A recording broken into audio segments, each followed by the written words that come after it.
Do t'ju tregoj gjithë rrugtimin e këtij peshku, ku zihet, si vjen, si ushqehet dhe ku shkon deri tek pjata juj. Sezoni fillon me 25 maj, fillon peshkimi i këtij peshku.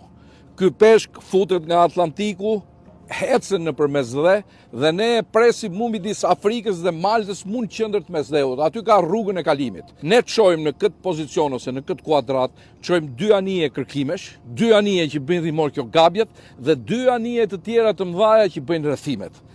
Datat që ne na lejon ICAT-i janë nga 25 maj deri me datë 25 qershor. Betejë që bëhet midis gjithë flotave në Mesdhe është një betejë gladiatorësh. Ju nuk mund ta mendoni dot se si anijet përplasen me njëra tjetrën në mes të detit të dallgëve për të gjymuar tufat e tonit dhe kush ta zëri pari. Gjithë këtë sakrificë, gjithë këtë mrekulli të flamurit ton, që 2 vjet e kemi zënë të parë dhe jemi shkruar në të gjitha gazetat e Europës, por unë promovohem vetëm nga sharjet tuaja të ëmbla.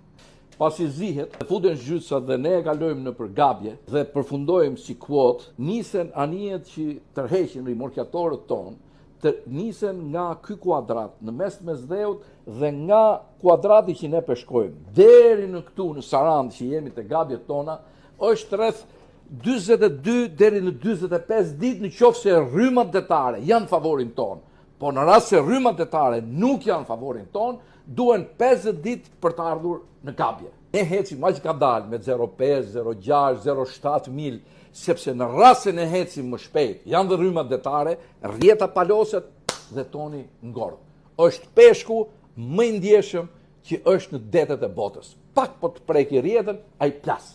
Beteja tjetër është beteja që ai duhet ushqehet me të njëjtin ushqim natyral që ai ka ngrënë në Atlantik dhe në Mediteran, sepse toni bën një xhiro të përvitshme, vjen nga Atlantiku, hyn në Mesdhe, xhiron, ha açuk, sardele, ring dhe del në Atlantik dhe ha peshkun e Atlantikut. Dhe ne jemi të detyruar që me barkat tona të zëm peshkun e Mesdheut që ky ton të ushqehet, ndërsa të bëjmë importe nga Maroku ku kalon toni, nga Hollanda, nga Danimarka, nga Norvegjia, nga Finlanda, ku ai kalon dhe bën xhiron. Dhe ne pikërisht blejmë atë produkt që ai ha gjatë gjithë xhiros të tij të përvitshme.